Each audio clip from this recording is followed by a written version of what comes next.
My family safe from the flames, spit floods, a hurricane, tsunami, every page with pain. The ink blocks to the loose leaf like pinball teeth. The delivery's deadly, the toe tag is your receipt. This the portrait of a pharaoh and Teflon the barrel. Pterodactyl slugs travel and collide with the shadows.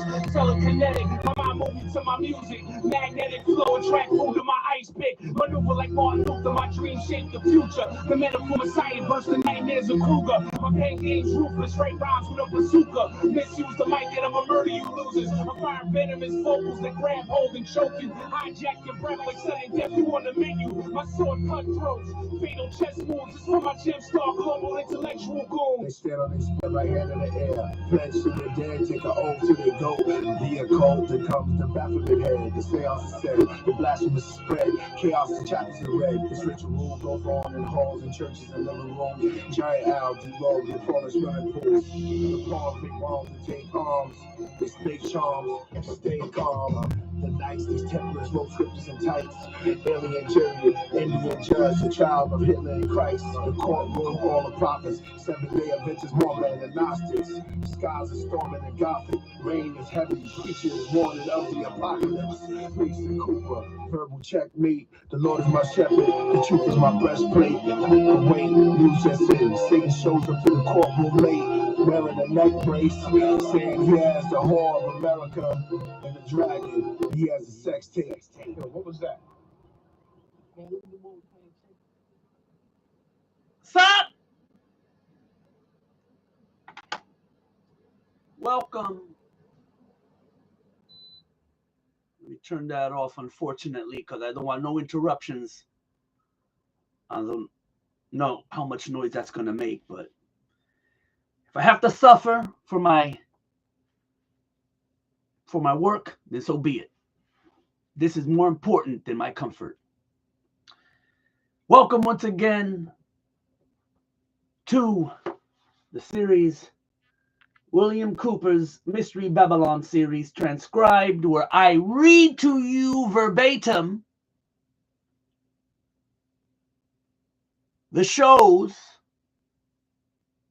that Bill Cooper did back in the early 90s. So there's no mistaking. Nobody can complain and say, oh, it's old, the recordings are old, and I can't understand. Some of it is cut off. It has been transcribed.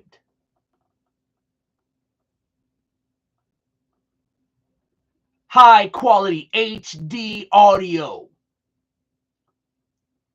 in 2025. So there's no mistaking. Nobody can say, I didn't understand what he meant. That's what a lot of you fools do. You don't understand shit. It goes over your fucking heads. And then you blame the person. Can't blame someone else for your stupidity. Anyway. Today, and I think we got a lot of it. Oh boy. Quite a bit. Maybe not too bad. But there is a lot of it.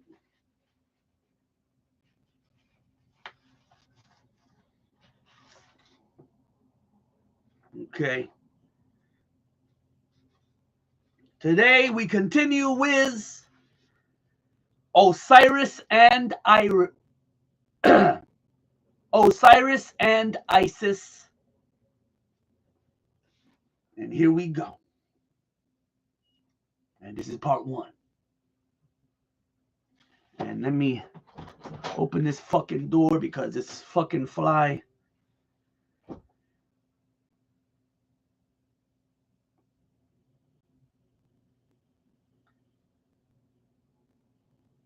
The fable of Isis and Osiris, as it has descended to us in the account given by Plutarch, has not been greatly amplified by any modern research. The Egyptian fragments which have been translated in recent years offer no complete account of the birth, life, death, and resurrection of Osiris, nor has any new key been found to unlock this great drama, which may well be termed the Passion Play of Egypt.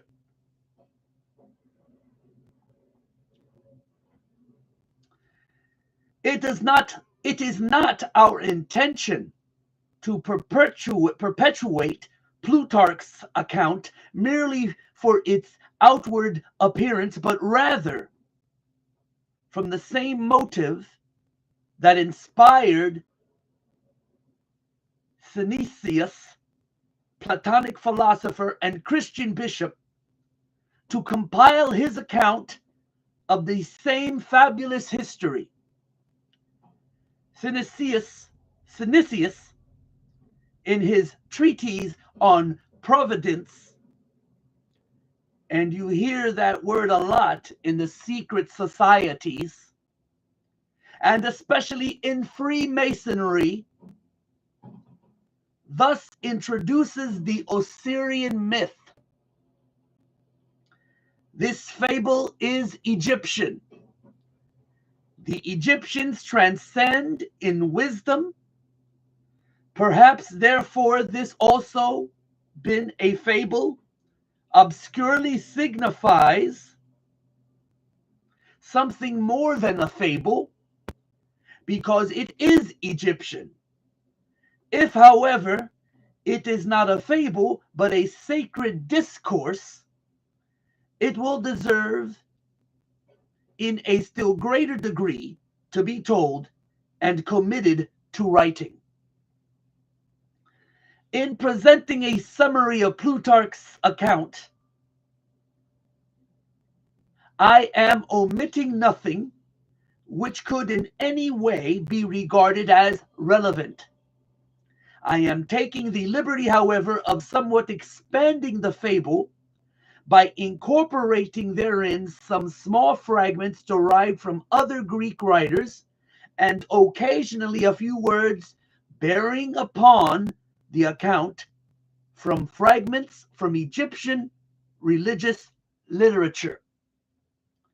The story then is in substance as follows. The goddess Nut, from whom Plutarch identifies with Rhea, was the daughter, and then you wonder where the name Ray came from in those new Star Wars films. Was the daughter of Shu and Tefnut. She is the wife of Seb, also known as Saturn, and the mother of Ra, or Helios, also known as the sun, S-U-N. Now, if we are to trust Plutarch, she afterwards becomes the wife of Ra, or the sun. Nut is unfaithful to Ra, who, discovering that she is with child by Seb, pronounces a curse upon her that she should not be delivered of her progeny in any month or year. Thoth, which is Hermes or Mercury, who is also in love with Nut, comes to her assistance with a stratagem. He plays at tables with the moon goddess Selene and wins from her the 17th or the 70th part of each of her illuminations. And joining these parts together, he forms of them 5 days, which he adds to the calendar. Previous to that time, the Egyptian year consisted of 360 days. The exact number of degrees in a circle. Now, these 5 days being not part of any month or year, Ra was outwitted. You see, because upon these days, Nut brought forth her 5 children at different times and different places. Upon the first of these days, she brought forth Osiris, and the place of his birth, according to Diodorus, was Mount Nissa in Arabia.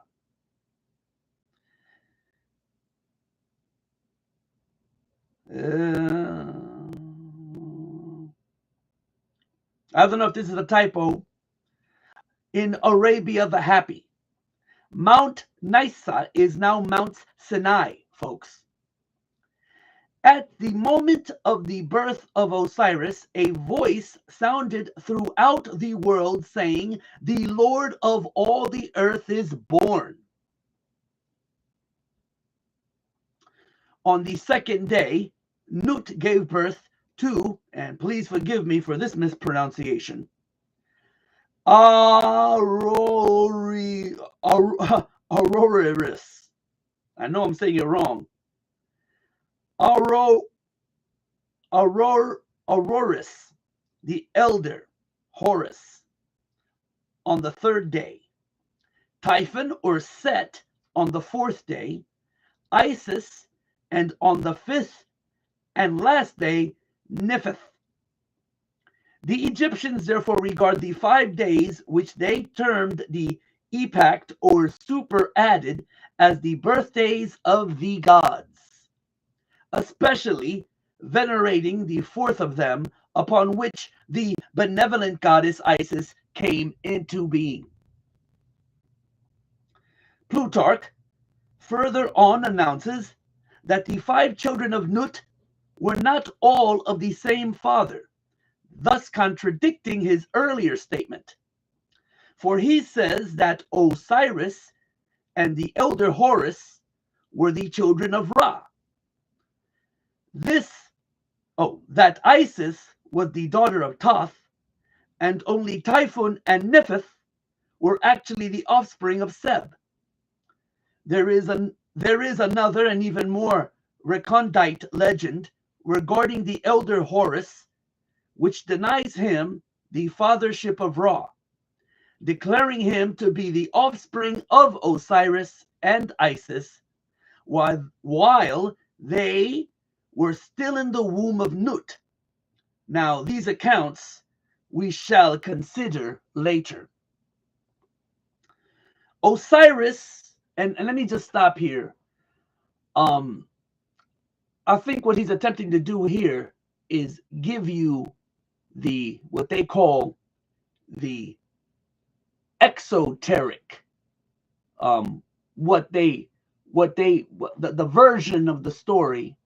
This is the outer version of the story that they told, what they called back then, they still call them the cattle, the sheeple, the masses. That's the majority of you guys watching, okay?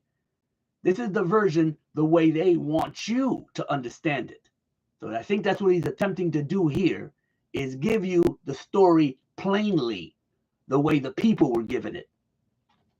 But remember that all these characters, all these gods and goddesses represent something.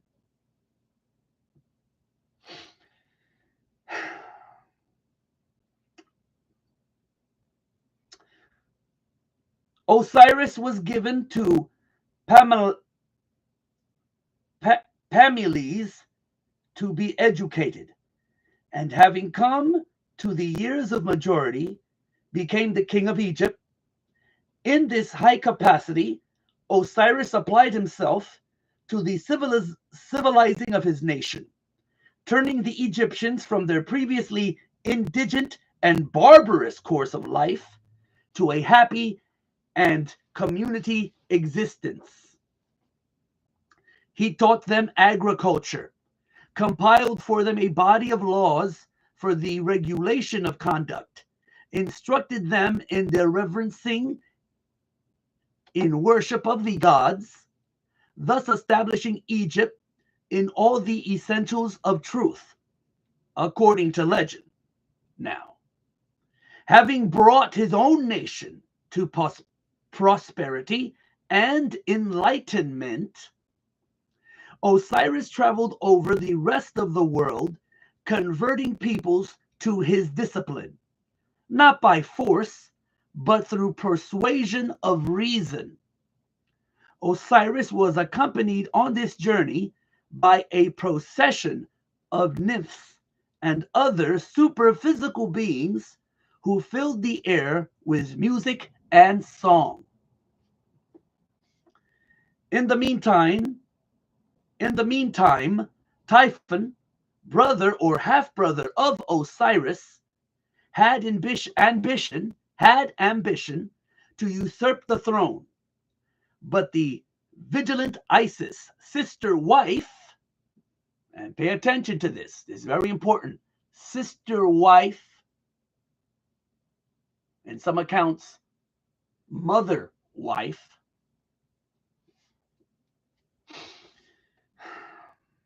sister wife of Osiris, was too watchful.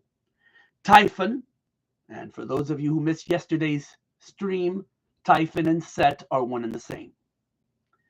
Typhon, however, having persuaded 72 other persons to join him in his conspiracy, with the aid of a certain queen in Ethiopia named Aso, perfected a plot against Osiris. He fashioned a chest exactly to the measurement of the body of Osiris, which chest he caused to be brought into the banquet hall where the princes of Egypt were feasting their king's return. Typhon, simulating jest, promised this elaborately ornamented box to the one whose body upon trial most nearly fitted it. Now each of the princes in turn lay down in the box, but each was too short or too tall, until last of all Osiris himself lay down in it. Immediately the 72 conspirators rushed to the box, clamped the cover upon it, fastened it with nails, and poured melted lead over all the cracks and crevices. After this, they carried the chest to the bank of the Nile and cast it into the river where it joins the sea. Now this evil deed was executed upon the 17th day of the Egyptian month of Adher, when the sun was in Scorpio. According to some, it was the 28th year of the reign of Osiris, and to others in the 28th year of his life. Now, try to remember these numbers if you can. Jot them down. But these numbers will prop up again and again and again. Scorpio crops up. 17 crops up. 28 crops up, and many other numbers. And they all have significance in the mystery religion of Babylon, the secret societies, and to the guardians of the secrets of the ages. As soon as Isis received word of this crime, she cut off one of the locks of her hair and put on the mourning apparel of a widowhood, for which reason the spot where she did this was afterwards called Koptos. That's Koptos, or the city of mourning. After donning the widow's weeds, Isis set forth in search of her husband's body and wandered about all Europe. Europe. Wandered about all Egypt, asking all with whom she came in contact. You see, I may be back here in the United States, but a lot of my thoughts, folks, are still in Europe. I'm just quoting what Bill Cooper was saying. Finally, some children who had been playing told Isis that they've seen the accomplice of Typhon carrying the chest to the Nile. For that reason, Egyptians regard the words of children as oracular and pay great attention to them. While Isis was searching for her husband's body, she learned that Nephthys, her sister, had by magic insinuated herself into the presence of Osiris before his death, and in the guise of Isis had conceived a son from him. Sounds a lot like another fable, doesn't it? This is the Osirian legend. But this part sounds a lot like the Arthurian legend. Oh, and you thought the Arthurian legend, the legend of King Arthur, you thought that was original?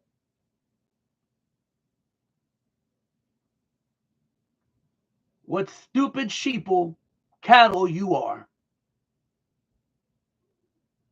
Nothing new under the sun.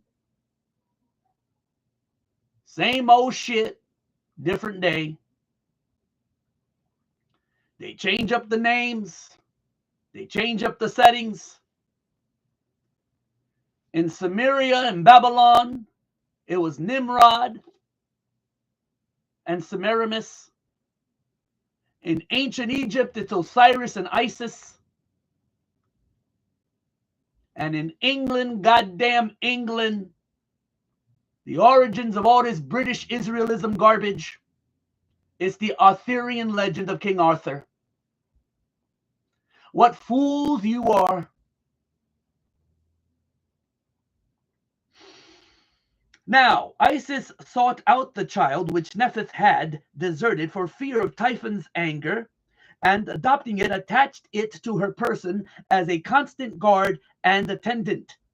This was Anubis, the dog-headed god who appears in the Book of the Dead and in many of the Egyptian hieroglyphics.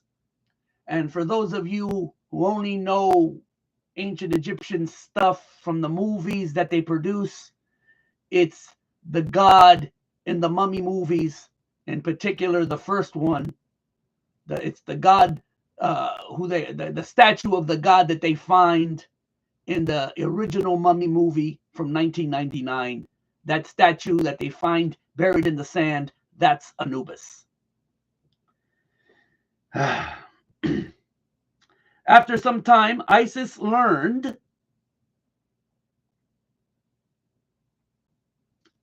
that the chest had been carried by the sea to the coast of Byblos.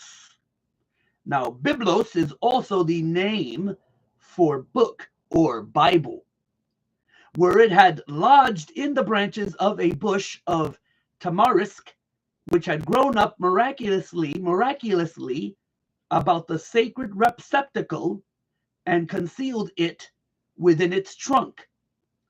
Now remember this tamarisk, and remember that it is a tree.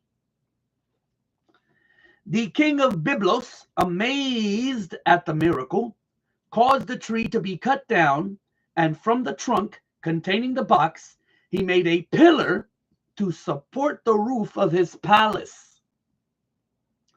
Now, by magic, Isis discovered this, and traveling immediately to Byblos, attached herself to the suite of the queen as a nurse to her children. At night, when all the palace was asleep, Isis transformed herself into a swallow and fluttered around the column, bemoaning her fate in strange, sad notes. In due time, Isis revealed her divine nature and asked that the pillar be cut down.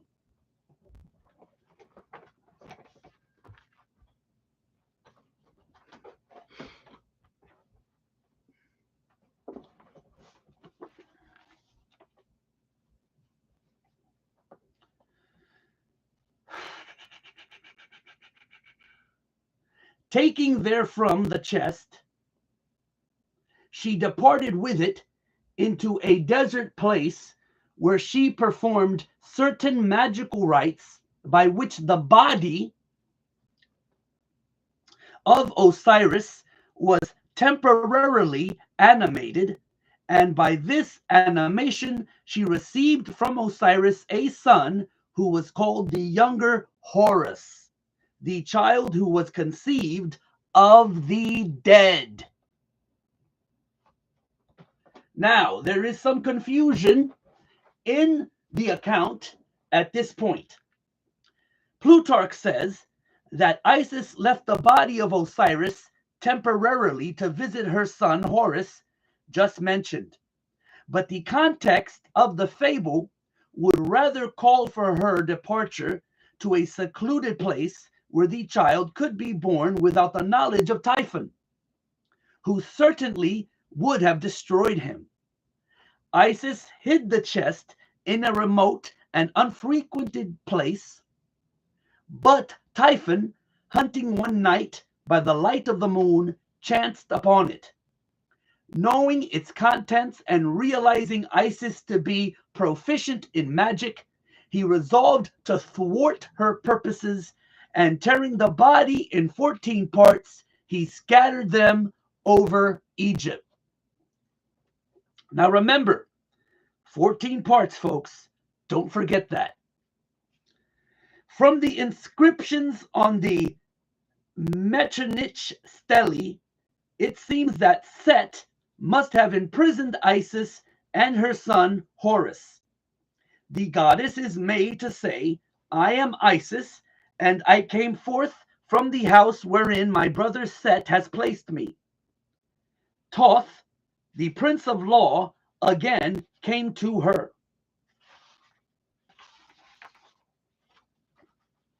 Assistance, and aided Isis to escape from the house. Was it really a prison? Or was it really the house of Set? Thoth also at this time prophesied that Horus would set upon the throne, would set or sit upon the throne of his father and rule the double empire of Egypt. Upon the advice of Thoth, Isis hides the child in a papyrus swamp, thus saving him from the wrath of Set. Well, doesn't this also sound like a familiar story? A story that you find in the Bible, in your Bible, which so many of you claim is historic, accurate, the truth. You've been lied to. But that's okay, because as long as you live in this country, you have the right to believe whatever you want to believe. I have no problem with that.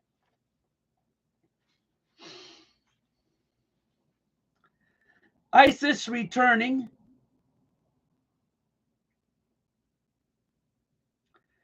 having left her son at Butos and fashioning a magical boat out of papyrus, traversed the whole of the empire. As she met with the scattered parts of her husband, she buried each one separately. First, however, encasing it in a magical mummy composed of wax, incense, and grain seed. She finally recovered all of the parts of Osiris except the phallus, or the penis. That's right.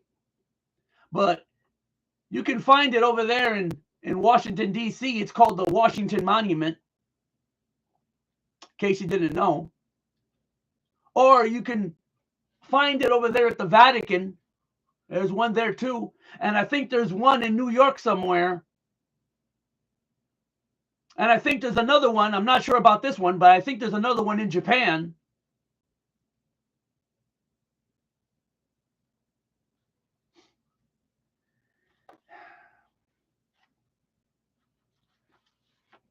It's nothing but a dick, y'all. Nothing but a dick.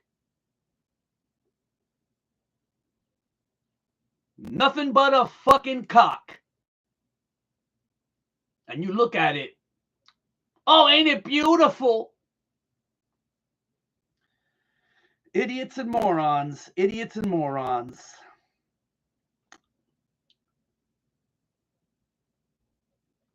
Or the penis, which had been thrown into the river and devoured by 3 fishes. This organ Isis reproduced in gold. Remember this also. Remember the 3 fishes, for they represent ignorance, superstition, and fear. They also represent the church, the state, and the mob. And remember that Isis reproduced this member, this organ, in gold. And having performed all of the ceremonies necessary to ensure the life of Osiris in the underworld, she returned to her son Horus, and by the theurgic arts of she was mistress, saved him from death from the stings of scorpions. Horus, having grown to man's estate and having received from his mother the tradition of his father's murder, longed to avenge the evil deed. Osiris appeared to his son in a vision. Oh, and you thought the Lion King was an original story. What fools you are. Nope, it's all the same story. Nothing new under the sun. Same old shit, different day. Oh boy.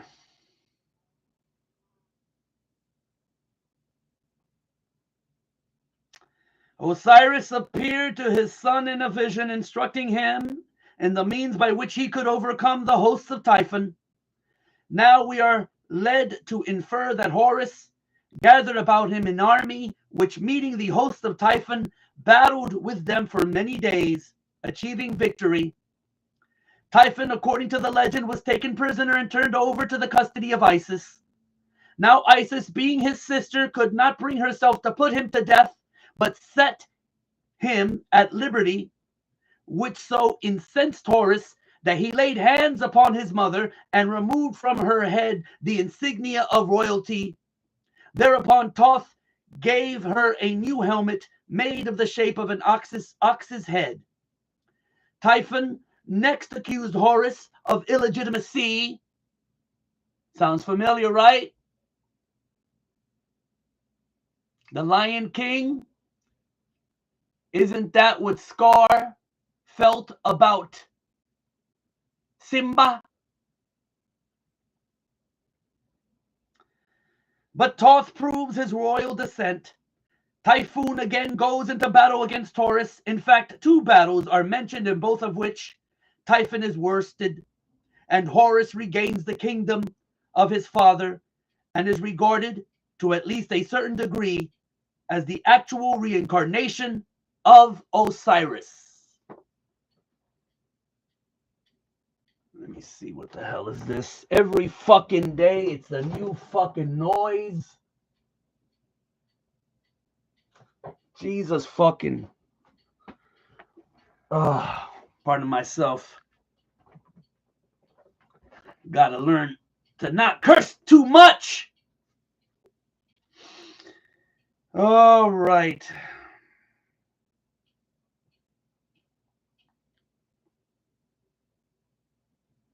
Just in case I didn't finish this.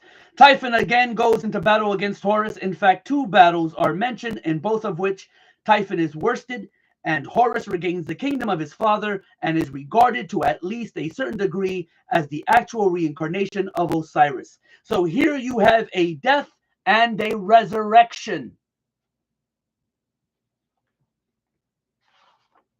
Oh, wait a minute. It's longer than I expected it to be. All right, I'm going to take a little break here, y'all. Take a little break. Let me cool down a little, too.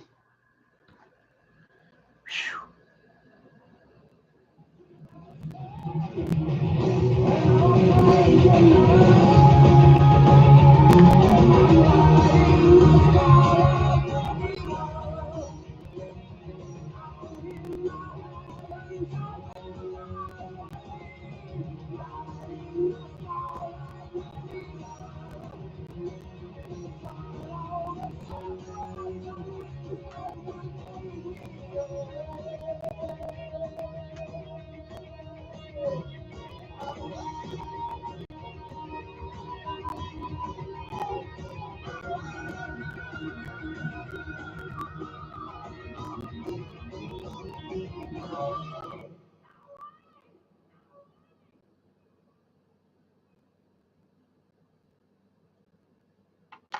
I wish I could keep this AC on, but I'm just afraid that it's going to be too loud and interfere with the audio.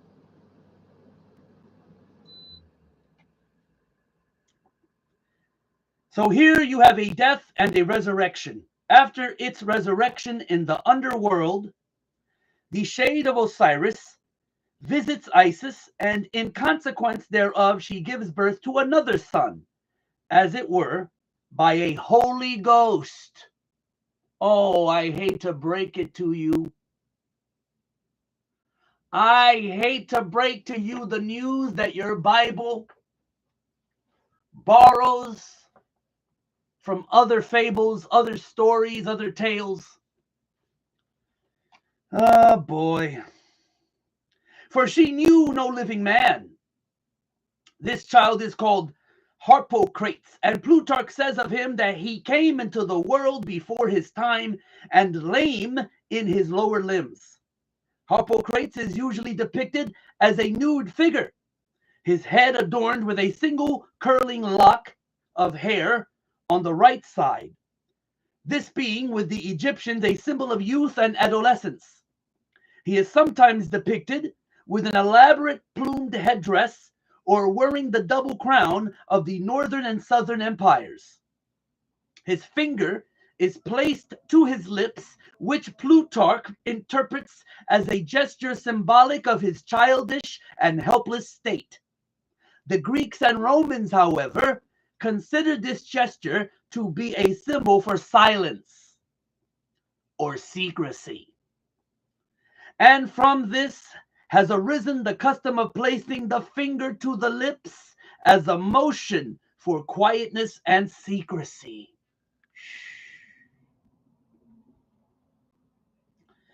And we do it today.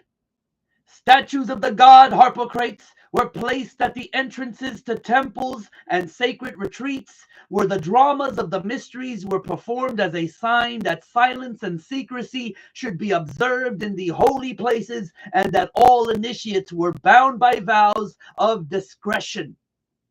Harpocrates is also sometimes shown standing, and another time he is depicted seated on a blossom of a lotus.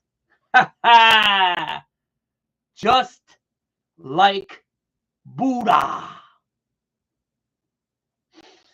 Although he is usually figured with childish immaturity or of body, the imperfection of his lower limbs is described by Plutarch is not apparent in any of the Egyptian drawings. It therefore seems that the statements concerning this deformity should be more carefully examined.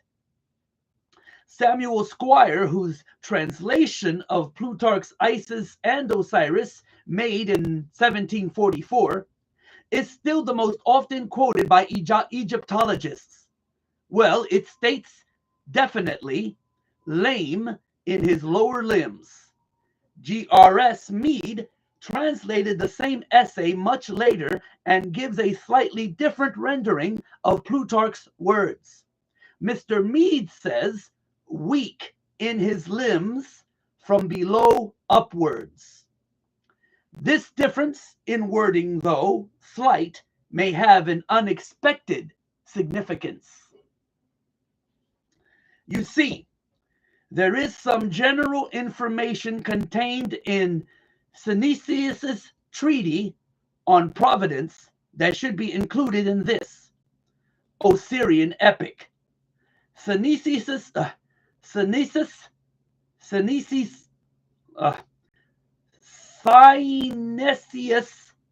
is of the opinion that Osiris should be regarded as an historical king whose father, transcending in wisdom, instructed his benevolent son in all these secrets of the divine science of government.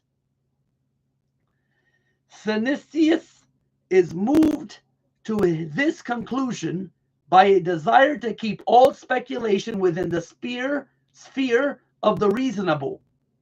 The Platonist bishop seems to have derived much of his account from origins foreign to Plutarch's treaty, or possibly he interpreted interpreted differently the restrictions imposed by his vows. Synesius, a prudent and conscientious author, wary of myths and fables and exhibiting a truly Platonic conservativeness in his handling of subject matter, yet Synesius was beyond question a deeply religious philosopher and an initiate of pagan mysteries. Prior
sorry for that interruption, and I didn't want you to hear me curse that son of a bitch out.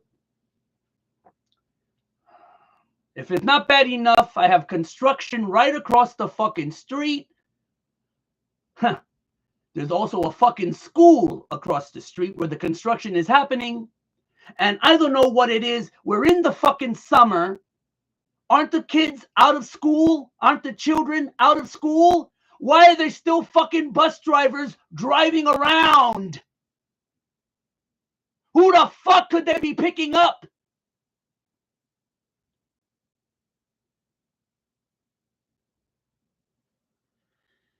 Anyway. Ha!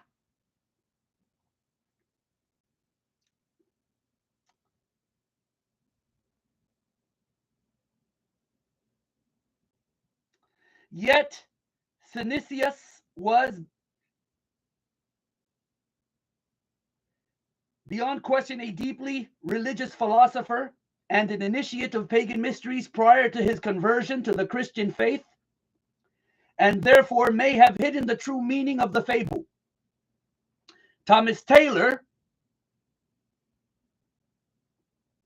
is of the mind that the treatise on providence was written while Synesius was still a votary of pagan mysteries. Now, if so, the writing is unbiased and trustworthy and presents a fair picture on the mystical traditions of the Egyptians interpreted in terms of Platonic metaphysics. But only the exoteric would be allowed to be seen by the profane. That's you. It's not me, because I'm awoke now. Not woke, you stupid idiots. I'm no longer profane like the rest of you are. The rest of you are cattle. The rest of you are zombies. Heathens. What did Ted Turner call you guys? Useless eaters. That's what that socialist pig and his fucking wife think of you. Alexa, is Ted Turner still alive? Ted Turner is still alive. Yeah, I wish you would fucking croak. Useless eater. I hope the maggots eat you.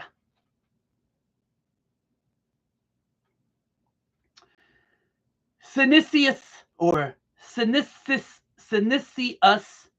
inserts into his narrative a considerable description of the various, note, book says virtuous, character of Osiris, which he sharply contrasts with the vice-ridden nature of Typhon. He also explains in detail the process of election by which Osiris came to the throne of Egypt. The electional ceremony, as described by Synesius is evidently itself a fragment from some secret ritual relating to the installation of a hierophant of the mysteries. Next, Osiris receives from his father an elaborate dissertation in the Platonic temper concerning the relative power of good and evil, in which he is fully warned against the machinations of Typhon. Possibly the most important sentence in Synesius's treatise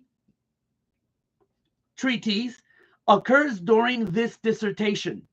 The father of Osiris is made to say to his son, "You also have been initiated in those mysteries in which there are two pair of eyes, and it is requisite that the pair which are beneath should be closed when the pair that are above them perceive, and when the pair above are closed, those which are beneath should be opened." Now, these words unquestionably have an arcane meaning and are incorporated into the narrative that the true significance of the whole Osirian cycle might not be entirely obscured. And I can tell you that the meaning, folks, is that the eyes above are the exoteric meant for the outer world, for the profane, you, and the eyes below are the esoteric, meant for the initiate, the adept, the priests of the mystery schools only. Synesius does not describe the death of Osiris, but merely reports his banishment and final restoration to the throne. In the latter part of the story, there is also introduced a certain philosopher who was a stranger in Egypt. This philosopher predicts the fall of Typhon and is an eyewitness to the recrowning of Osiris.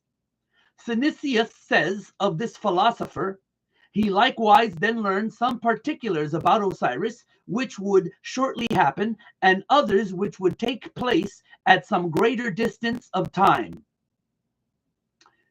Viz. I know that V-I-Z means something, but I don't know what I forgot what it was. When the boy Horus would choose, as is his associate in battle, a wolf instead of a lion.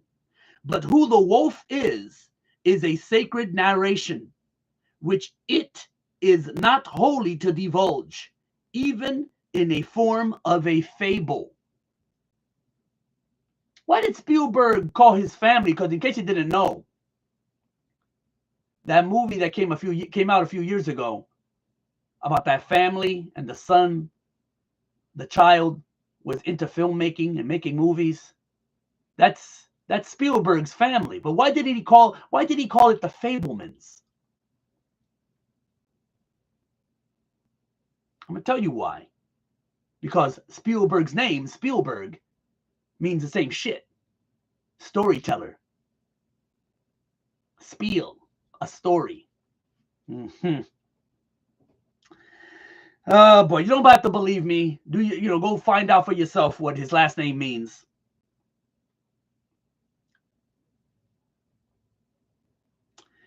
Well, the lion, we know, has always been of the tribe of Judah. Such is the amazing tradition of the good King Osiris, the first victim, the first mummy, and the first resurrection. He dies and is born again in three forms. First, as god of the underworld, where he rules the justified dead. Second, as the younger Horus, in whose form he battles for his own honor. And third, as Hippocrates, the silent child. The latter two forms are regarded as incarnations or embodiments of his very self, yet he exists independent of them as the judge of shades and the Lord of the resurrection. Sounds a lot like the Trinity, right? Isn't that what these cuckoo Christians tell you about the Holy Trinity? They're one, but they're independent. Oh, God. Nothing new under the sun. Now we know that Osiris was also known as the sun, S-U-N, and Horus was known as the child of the young Osiris. The young Horus, the baby Horus. Let me reread that again. I think I made a mistake. Now we know that Osiris was also known as the sun, S-U-N, and Horus was known as the child or the young Osiris. The young Horus, the baby Horus. So after the sun set in the west, when it rose the next morning, it had rose as the young Horus. And as it went across the sky, it became Osiris and then the elder. But the legends, it's differently but in the legends, it's differently at different times, Osiris or Horus. Horus the younger, Horus at the peak strength at noon, and Horus the elder. It is also Osiris. So you see that these figures intermingle in the legend, but it all has meaning, and it will all be clear to you in a later time. Now, just because you don't understand some of this, and you may be a little lost, don't worry. It will come together.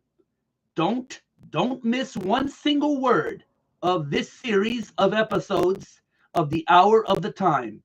If you do, I can guarantee you, you will regret it for the rest of your life. We're going to stop right now, folks. We have to take a break. I will be back right after this very short pause. And so will I. I got to take a break. It's too fucking hot. See what I sacrifice for you guys out there? I'm sweating like a fucking pig here.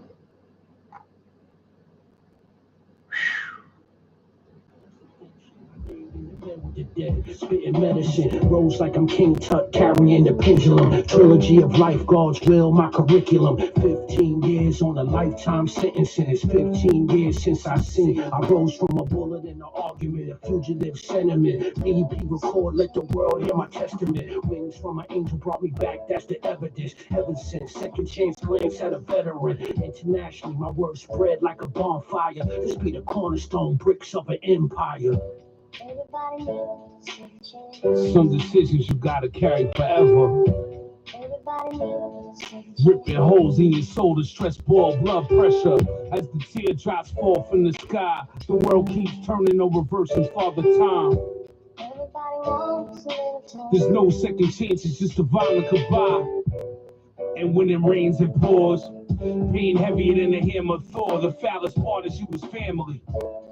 But when certain lines is crossed, I bury you just like my enemies. There's no second chances, no part two. The hurt echoes on endless. Try my sins in nitty proof. The terrible truth is, there's no way to fix things when the trust is diminished. Some decisions you gotta carry forever. Ripping holes in your soul to stress ball blood pressure. But still your name ain't worth a ball. My verse ain't from my pen. If I ain't let go, your neck you'll be dead. So thank me for your breath. I never knew deception's arrow would target the Pharaoh, the wise owl. 7 steps ahead of the foul. Some say time heals all wounds. Others say the venom only grows stronger with more time to brew. You fall from the person that I thought I knew. Second chance. Everybody needs a second chance. Jesus Christ. Everybody needs a second chance. Everybody needs a second chance. Everybody wants a little time. Somebody said tomorrow. Somebody said tomorrow. Somebody said tomorrow.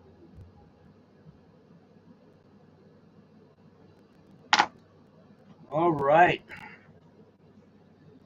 Nearly all writers attempting an interpretation on the Osirian cycle have recourse to Plutarch.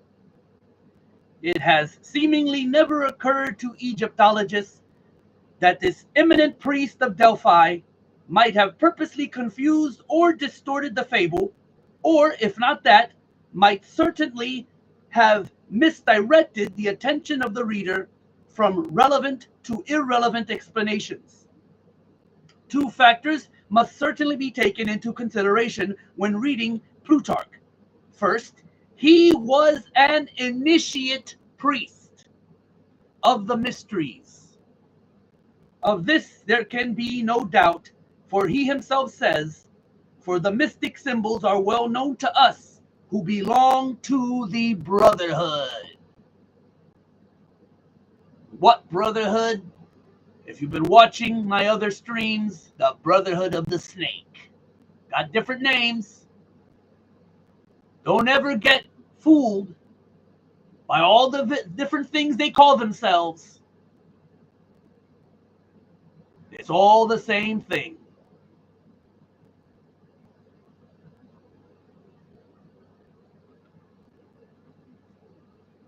Get out of here.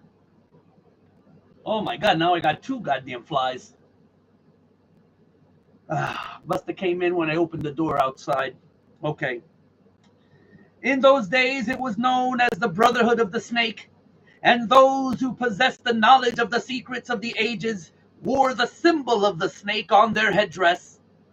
And in the Egyptian hieroglyphics, you can see the members of the mystery religion of Babylon in the hieroglyphics as they wore the snake from the front of their forehead.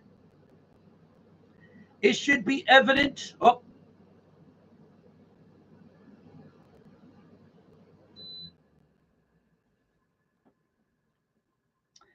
let me restart that paragraph.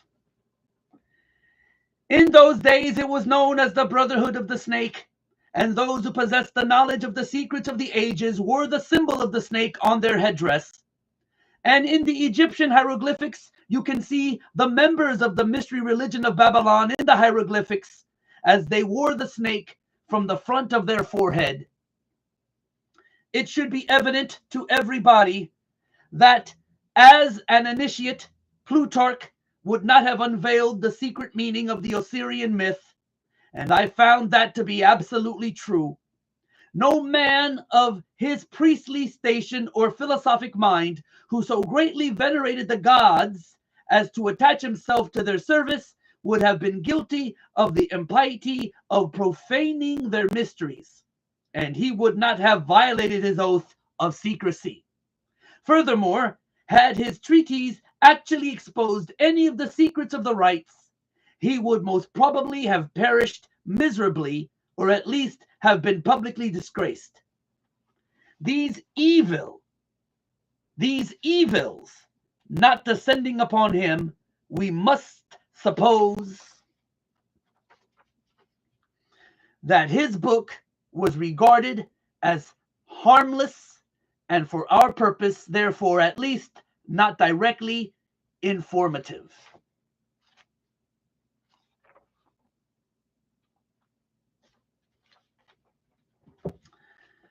The second factor, which gravitates against the likelihood of Plutarch's interpretations being correct, is the condition of Egyptian metaphysics in the 1st century after Christ. If, as Budge maintains, the Egyptians were unaware of the meaning of the word Osiris long prior to the Christian era, into what decay had the old rites fallen even prior to the Ptolemaic period? Now, Plutarch based his accounts upon popular traditions. They were most certainly inaccurate, and it is not impossible that even the priests themselves were for the most part ignorant of the origins of their doctrine. It should not be inferred, folks, from the general literature available concerning this Osirian cycle and the mysteries that all of the priests were themselves initiates of a high order. Only a small part of them ever actually received the greater secrets of their order. For the rest, rite and rituals suffered. Note, book says sufficed. And it's the same today. Democritus spent a great part of his life in Egypt, And from the priests of that nation, he secured the foundation for his celebrated doctrine of atoms. That's right, folks. Atoms. A-T-O-M-S. A doctrine which has survived as a scientific fact to this day. From all these different philosophers who visited Egypt, we shall secure a better estimation of the profundity of Egyptian learning than from even the Egyptian writings themselves. Plato went to Egypt and was initiated into the mysteries in the Great Pyramid, where he lay for 3 days and 3 nights in the sarcophagus, during which he was imparted knowledge which he was to guard, protect. He describes his initiation in his writings. I suggest that you read it. If we assume the pragmatic viewpoint that the substance of matter is to be determined from its consequences, then we must indeed highly reverence the wisdom of the Egyptians, for it seems that first among the consequences of that wisdom is civilization itself. That cannot be doubted. Civilization is no fable, nor is it a progeny of myth, but that which is real and substantial. In it bears witness to a profound and superior wisdom which must have existed over a great period of time and have then communicated to at least a privileged few since the very beginning of man's cultural impulse. Now we can also take the example of Pythagoras. This great philosopher, while a youth, if we may credit Iamblichus, associated himself with Thales and Miletus, from whom he gained a considerable knowledge of the mysteries. Thales, being at that time of great age and infirm body, apologized for his incomplete understanding of the sacred doctrines and urged Pythagoras to visit Egypt, the motherland of wisdom, as it was called in those days. Iamblichus wrote that Thales confessed that his own reputation for wisdom was derived from the instruction of these priests, but that he was neither naturally nor by exercise induced with those excellent prerogatives which were so visibly displayed in the person of Pythagoras. Thales therefore gladly announced to Pythagoras from all these circumstances that he would become the wisest and the most divine of all men if he associated with these Egyptian priests. Iamblichus then describes the journey which Pythagoras made to Egypt, how en route he was initiated into the mysteries of several nations, and at last arriving at his destination was received by the Egyptian priests with respect and affection. He associated with the Egyptian philosophers for some time, and after demonstrating by his sincerity and consecration that he was worthy to associate with the initiated, he was at last admitted into the secrets of their orders. He spent, therefore, observes Iamblichus, 22 years in Egypt, and in the adita of temples, astronomizing and geometrizing, and was initiated not in a superficial or casual manner in all the mysteries of the gods. And remember, I have to repeat this all the time for those of you who just don't understand it, don't get it. These people don't really believe in gods or goddesses. They don't believe in devils or demons. They believe that the collective mind of man is God. They believe that man is God or can become like God. So don't get it twisted. Don't be confused.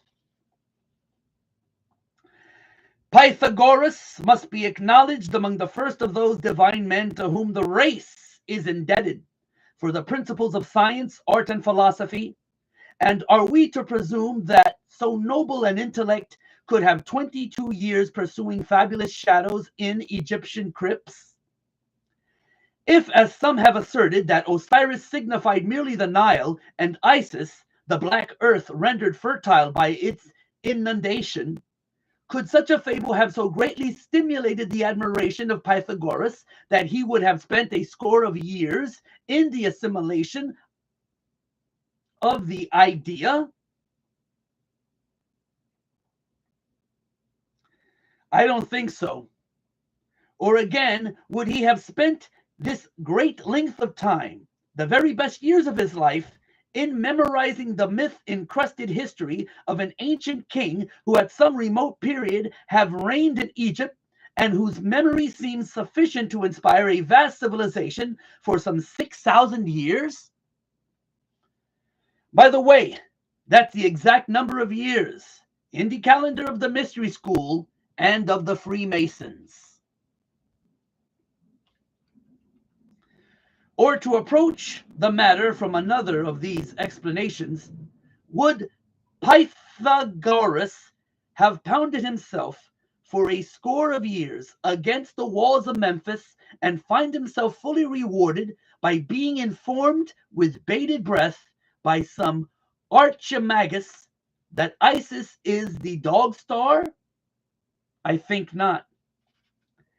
It is not impossible that in the course of its long and illustrious history, folks, Egypt devised many opinions relative to her sacred myth, but no such explanation has involved Egypt alone. Her histories, her heroes, or her agricultural problems could have caused illustrious men from all parts of the world to have visited her in quest of essential wisdom, the central core of which is the myth of Osiris, Isis, and Horus, known as the Osirian cycle. And those of you living in England or other parts of the West know it as the Arthurian cycle, King Arthur legend. The Nile meant nothing to the Greeks, who cared little whether it rose or fell. The sneezing you hear in the background is my dog, Sugar Bear, who always accompanies me into the studio to do these programs. I'm quoting Bill Cooper. Not Egypt, but the Umbos of Delphi was the center of their universe in Greece. And local fables derived from Egypt's 42 nomes could never have won for the double empire its illustrious reputation as patron of all learning, human and divine. So we must look deeper. And look deeper we did, folks. And what we found is amazing. For we found that Osiris and Isis and Horus were not ever have meant to be, nor were they ever real people or real gods or spacemen who came from some other world. Not at all. As we have found in our research, and as I have found in my own over 20 some odd years of research into the mystery schools, they're like all the other symbols of the mystery religion for the public, for the profane. That's you. They are the exoteric, and you may take, or rather, they are the exoteric, and you may make of them what you wish. The adepts, the initiates, the priests, they don't care what interpretation you give the exoteric meaning. And the esoteric is so entirely different from what you may suspect that the answer will surprise you. You see, we cannot be deceived by the obvious, and you can never be deceived by the obvious or even consider the obvious when looking at any of the mystery religions or the secret doctrine. And we cannot allow ourselves to be misdirected by the evident subterfuges the deceptions of these ancient priests who are carefully concealed, who so carefully concealed their arcana from the uninitiated world that we at this late time may even doubt its existence. Yet now today, it is thriving to the point that it controls all levels of our society. Military and government, the ignorant, the sheeple, even among the Egyptians, might derive their inspirations from the processionals and rituals of the state religion. But that's just for the sheeple. For those great philosophers who came from afar were in search of the highest form of human knowledge, the ancient arts, the secrets of the ages, and could not be satisfied by such outer show. Had these fables been but hollow and unsubstantial forms, Egypt would have been the ridicule of the wise, who would speedily have exposed her sham and reduced her vain pretense to a humble state. But this did not occur.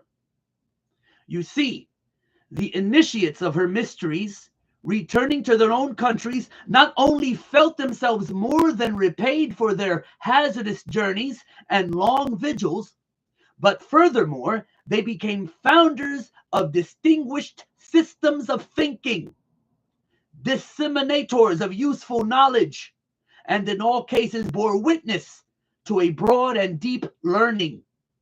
And they always took with them a plan for the unfoldment of a world utopian government, which plan exists today and is still being carried out in secret as the completion of the great work.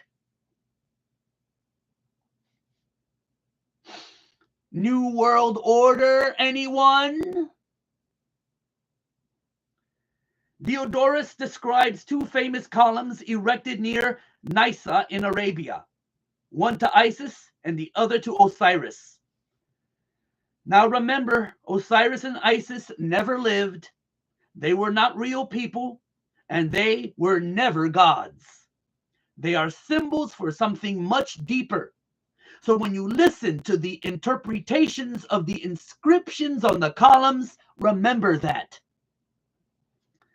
The column to Isis bears this inscription: I am Isis, queen of this country. I was instructed by Mercury. No one can destroy the laws which I have established. I am the eldest daughter of Saturn, the most ancient of gods. I am the wife and sister of Osiris the king. I first made known to mortals the use of wheat. I am the mother of Horus the king. In my honor was the city of Babastis built. Rejoice, O Egypt, rejoice, land that gave me birth. The column to Osiris bore these words: I am Osiris the king, who led my armies into all parts of the world, to the most thickly inhabited countries of India, the north, the Danube, and the ocean. I am the eldest son of Saturn. I was born of a brilliant and magnificent egg, and my substance is of the same nature as that which composes light. There is no place in the universe where I have not appeared, to bestow my benefit and make known my discoveries. And the rest of the inscription, of course, was destroyed. I wonder if it was by accident or on purpose.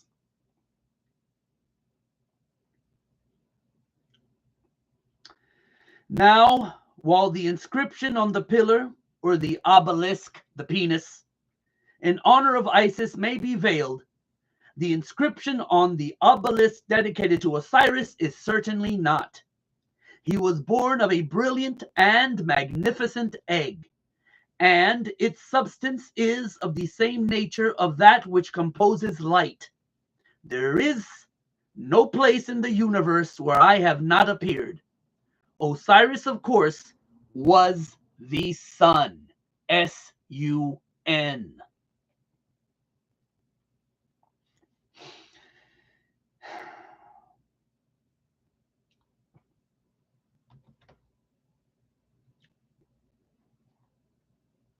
In examining Plutarch's treatise, the introductory remarks appear of special significance, yet, folks, these remarks are wholly ignored by Egyptologists, who are content to confine themselves entirely to the table which constitutes the larger part of the writing.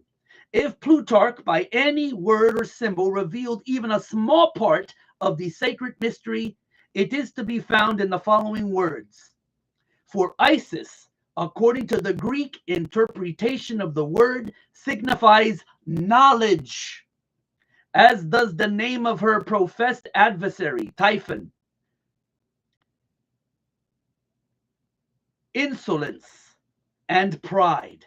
A name, therefore, extremely well adapted to one who, full of ignorance and error, tears in pieces and conceals that holy doctrine which the goddess collects, compiles, and delivers to those who aspire after the most perfect participation of the divine nature.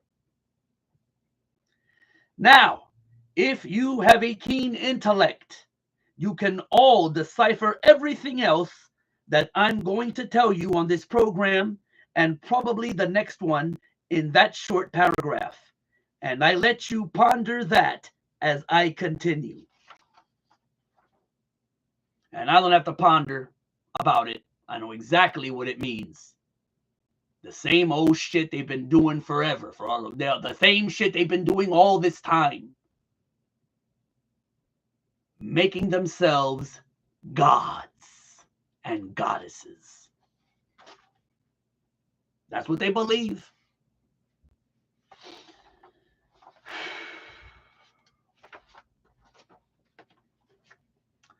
Osiris, the black god of the Nile, must be regarded as the personification of an order of learning, for Plutarch identifies him beyond question with the holy doctrine or the mystery tradition. Now remember, I told you Osiris is the symbol of the sun, S-U-N. But the sun was the symbol of the power of the all-encompassing God of the universe. And later, you're going to learn that the light or the sun represents something even deeper. It represents, dear listeners, primordial knowing, the gift of intellect. And where people can read these myths and think that these people really worship the sun or some god somewhere, they are mistaken. For the true object of their worship is the intellect. And through the use of that intellect, they believe that man will become God. Do you get it yet? Do you understand it yet?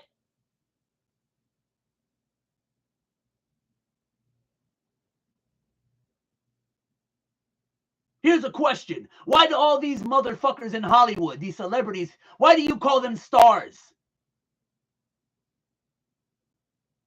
And aren't stars suns?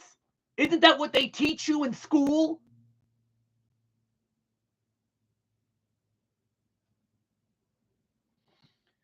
Y'all better wake up. You're worshiping people these people, you're calling them stars, movie stars, you're calling them gods. And then you wonder why when they're not promoting a movie or a TV show or their music, you wonder when you come across them, they're arrogant and they look at you like you're a peon. Well, why not? You treat them like they're gods. Of course they're going to look at you like you're nothing.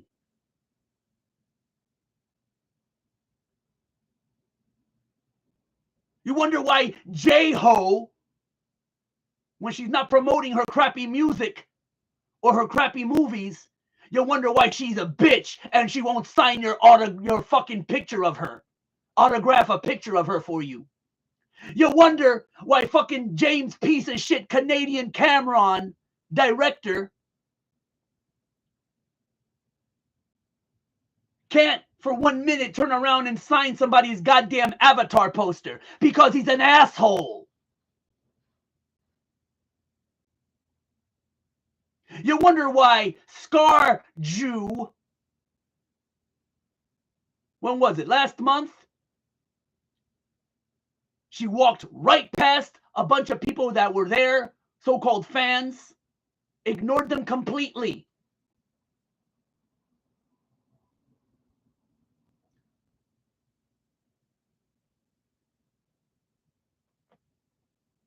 Me, I'm never calling you stars. You are not gods.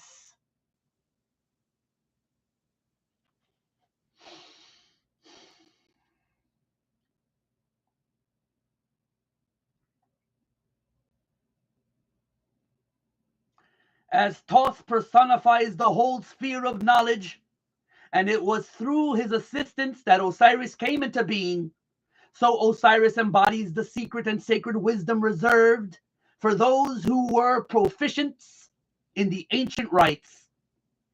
Unquestionably, Osiris was later confused with other members of that vast pantheon of divinities, which developed in the decadent period of Egyptian religious culture. But to the elect, the initiate, the adept, the priest, he represented to the end primordial knowing, that utter realization of truth, undefiled by intellection, unlimited by any mortal procedure, uncircumscribed by the limitation of thinking. You see, he signified not only that divine at one, he signified not only that divine atonement with the absolute, which is the end of all illumination, but by his life, death, and resurrection, revealed the means by which mortal consciousness could achieve that end. Now remember, atonement. Thus, Osiris becomes a dual symbol, being in first place the esoteric wisdom. Esoteric, folks, means hidden. So he represented in the first place the esoteric wisdom itself, and in the second place the composite order of initiates through whom that tradition was perpetuated. And now we begin to strip the veil from the mysteries. The personality of Osiris thus typifies the institution erected by the ancients to perpetuate the deathless truth of the soul. The living head was crowned with the plumes of wisdom and power. The hands bore the scepters of the three worlds. 3 worlds? But the body was bound with the mummy wrappings of the dead. Here we find spirit, the living head, bound incongruously to matter, the mummified body. The soul was imprisoned in the narrow bounds of flesh. One thing in my research is certain: Osiris represented the secret doctrine prior to that time when the omnific word, or the lost word, of Freemasonry was lost. Osiris is the first of the 5 children of Nut. And here you begin to part some more veils behind which the mystery resides.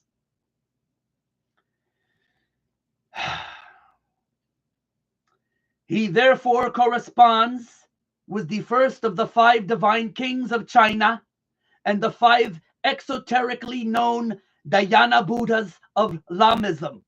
The 5 children of Nut are the 5 continents which have appeared upon the earth and the 5 races which have populated these continents. Osiris is the primitive revelation of the first race. But as Isis was born upon the 4th day, we find that this tradition coming into Egypt through the Atlantean mystery school of which Isis is the symbol. And you will find at the base of all these things Atlantis. We call it over here in the States Atlanta. That's right, I'm talking about the real city. Francis Bacon wrote about Atlantis. Hitler believed in Atlantis. In this country, the Freemasons established the city of Atlanta as the new Atlantis. And all of this will come together for you. It took me many, many, many years of study deep into the night and trying to discuss this with other people who had no idea what I was talking about. So most of it was put together in loneliness late at night. And then when I established my organization, known as the Citizens Agency for Joint Intelligence, CAGI, many others began to help and furnish bits of pieces of information. And we have succeeded, folks, in infiltrating the lodge. We have members in the lodge who feed us information constantly, members whom we taught how to take an oath so that the oath of Freemasonry would not be binding upon them. You have to play sometimes by the rules of the enemy in order to beat the enemy, and we are beating the enemies now. From the reign of Osiris, we glean the following philosophical history. They believe that there was a time, the Golden Age, when truth and wisdom ruled the earth, and this aristocracy of wisdom was a benevolent despotism. And that's what they want to reestablish. Benevolent to who? That's the question. In which men were led to a nobler state of being by the firm, kindly hand of the enlightened sage. This was the divine dynasty of the mythological priest kings who were qualified to govern humanity by virtue, not only temporal, but by divine attributes. Through his priests, Osiris, representative of the hidden tradition, ruled the entire world by virtue of the perfection resident in that tradition. Don't miss tomorrow night, folks. You have not even begun your journey. Good night and God bless each and every one of you. And there you go. And that's just the beginning. Tomorrow, Osiris and Isis part 2. There's a lot of it. There's a lot of it. Let me turn the AC on. Whew.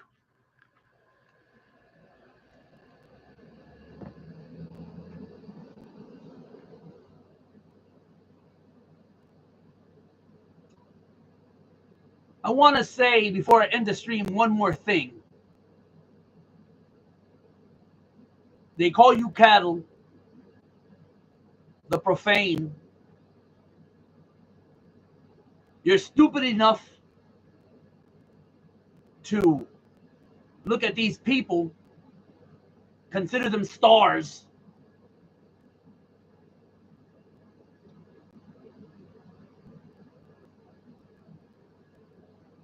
But that's not enough for them. That's not enough. No.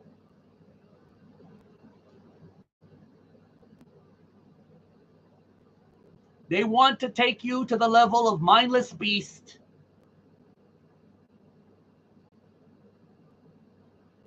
There's only one way I can see that they can do this. The only way I can imagine they can do this. It's horrific. The thought of it is unbelievable.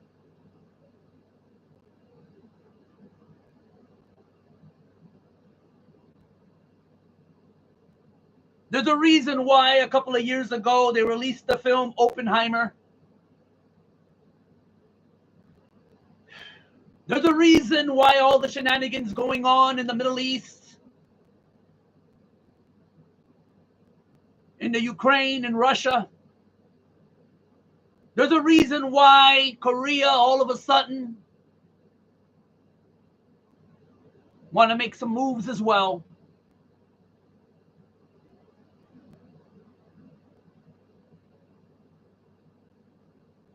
If I were y'all, I'd go watch some of those Mad Max films, Mad Max movies. Because that's our future. That's our future, or the future of those who survive. Yep.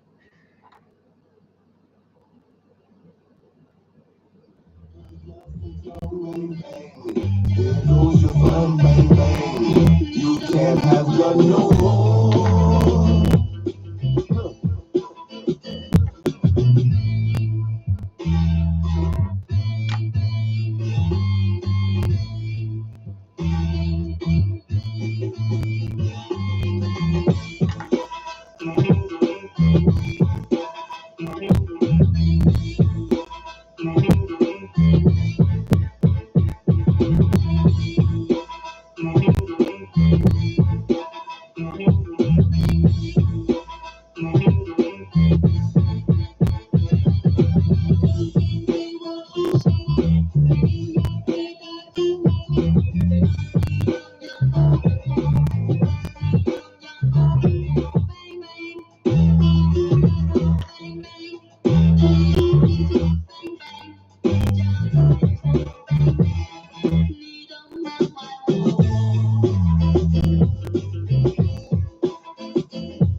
Peace.